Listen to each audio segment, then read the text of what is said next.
would run as a kid, playing with all my friends up here. This is a tiny little town in southern Illinois called Elkville. When I was a kid, there might have been 500 people here.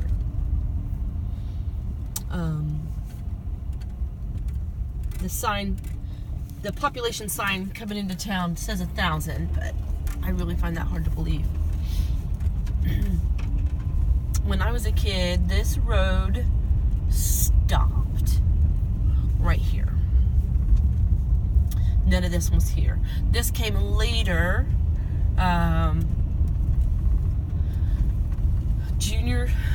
This came later in the mid to late 70s up here. But not when I was at grade school.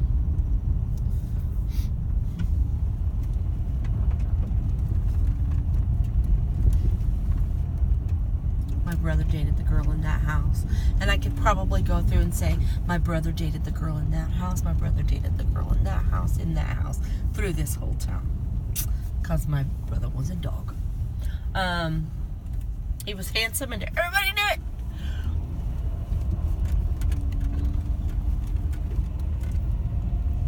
This is we're coming up on 6th Street, or they called it Long Street, because it goes the entire length of town. So this is the north end that goes up towards the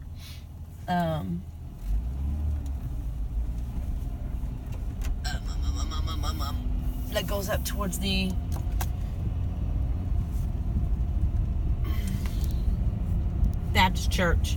There was 4 churches when I lived here. And there was a Baptist church, Methodist church, Pentecostal church, and Christian church.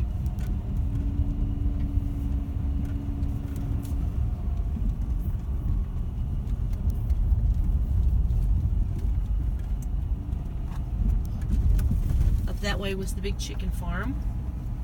And I worked at it one summer, taking chickens from the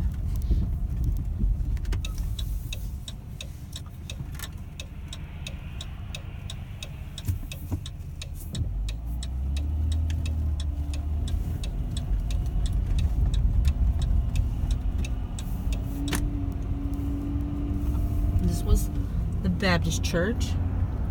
All the kids went there except for me. I went to the Methodist church and the Pentecostal church, and then the Christian church. I went to the Baptist church a little bit. When I talk about Bible school in my diaries, that was one of the churches that had Bible school.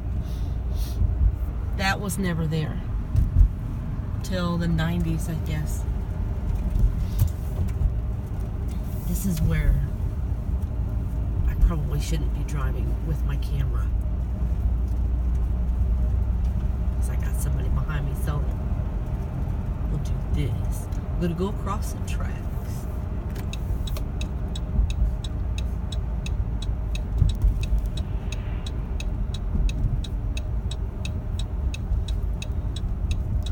Across the tracks. So in the 60s and early 70s, and honestly up into the 80s, anything that was on this side of the tracks was a little bit lesser. Across the tracks were,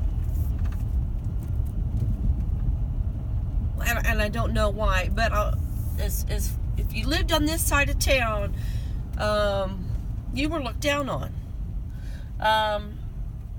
This side of town was people of color,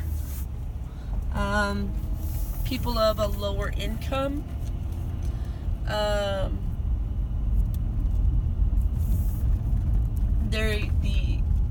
what we call the projects were over here. There were projects on the other side of town too, so I don't understand the stigma in that, because I lived in the projects. It was just different on this side of town. And one of my best friends lived on this side of town. Tamiko, I talk about her in my diary. And it was a real hard sell at first with my parents come over here and play. And I'd love to come over to Tamika's and play because she had a huge woods behind her house. And that's where we would go play. This is the wrong side of the tracks. And that's what it was referred to.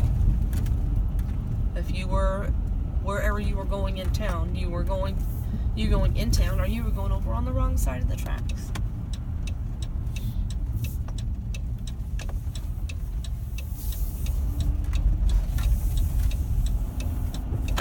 It's my little teeny tiny town. There are still a few things here that were here when, as far as me growing up. We've had snow twice now since I've been here, since Wednesday, and it's been quite nice. I kind of miss it a little bit. How it just snows and people just go about their business. In Raleigh, that doesn't happen. It snows and people all of a sudden start craving milk sandwiches.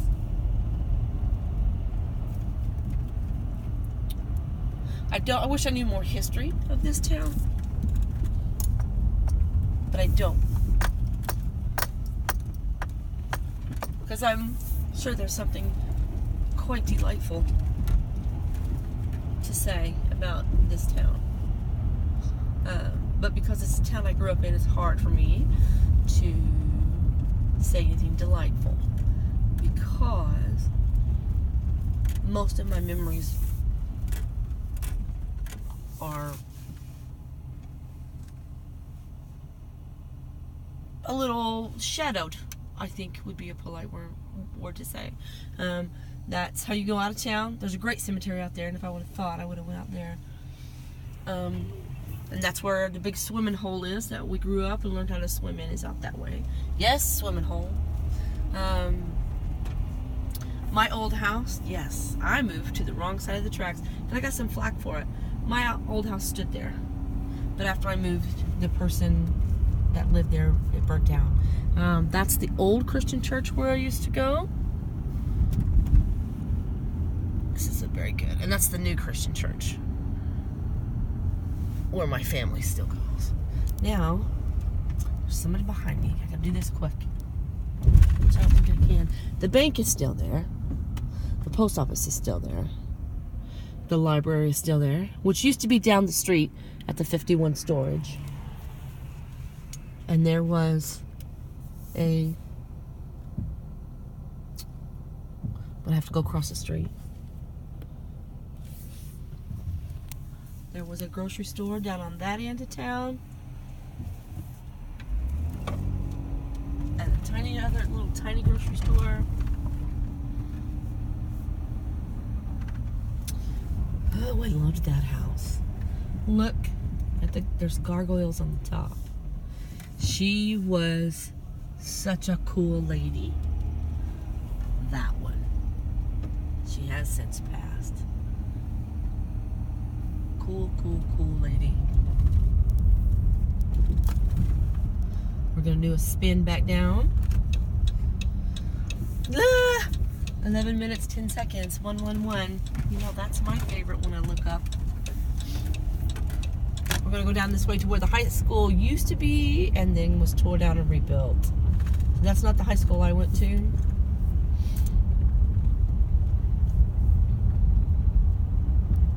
But this is down in the neighborhood where I grew up in, which my house is not here anymore. It burnt down.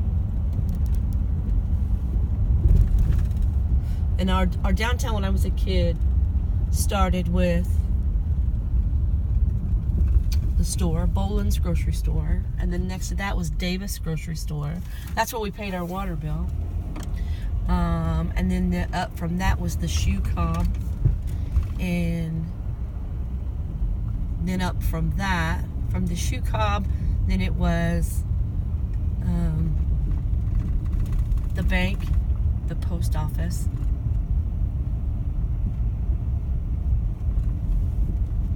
the barber shop,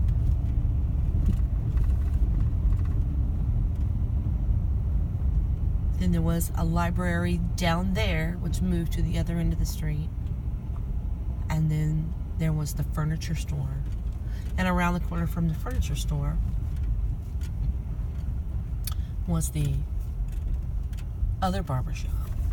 That's the new high school that I did not go to. That is the old gymnasium, though. And here's the other end of town. So this is the south side of town, which is underneath the water tower. And it was always said that my father would never leave the shadow of the water tower. There's the projects on this side of town, which I lived in for quite a while.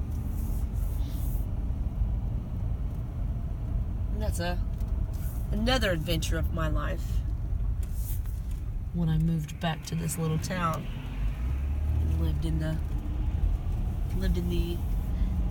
My parents were nice then and didn't call it the projects; they called it assisted living. So funny. When it's yours, you change it and make it more acceptable. And when it's somebody else, you paint an ugly picture. It's all perception, isn't it? So I'm going to take you down Main Street. This is going to be a little 15-minute travelogue in a mile-long town. So this was the store. This was Boland's. And this is now the senior center. This was Davis's Grocery. It's nothing now. That was a shoe cob, which is now the lawyer. That's the new library. There's the bank, post office. The building that had the barbershop is gone, and that was the old furniture store. And the other furniture, or the other barbershop is gone. And this is my little town. This is where I walked mile after mile after mile. This is where I rode my bicycle in a mile loop, 30 lap bike-a-thon I would do every year to raise money for cystic fibrosis. This is all the nights walk-in and TP in soap and cars.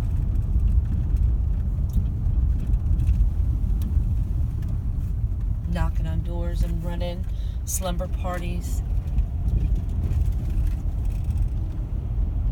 Kicking out street lights. Throwing aluminum foil balls up into the air so the bats would chase them down to the pavement. Sitting outside in the alleys. We had alleys, which were unpaved little tiny roadways behind the houses. We would build fires in the alleys and sit all night.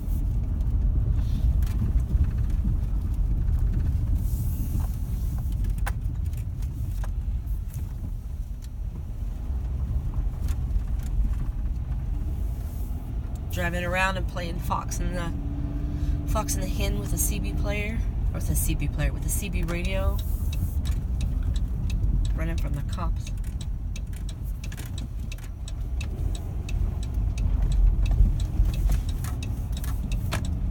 Playing spin the bottle under the streetlights.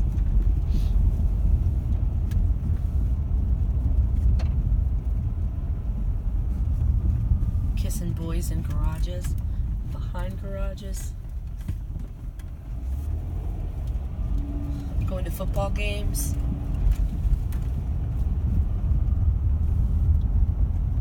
Going to school dances.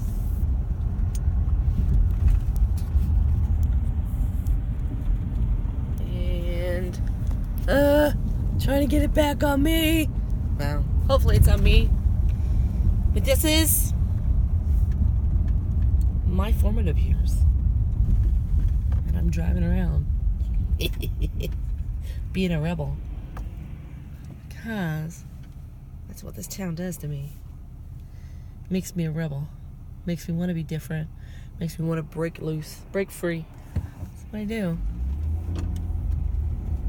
My roots are here, but I grew elsewhere. So thanks for going on a tour with me in my little town. And remember, be peaceful, be kind. It's important.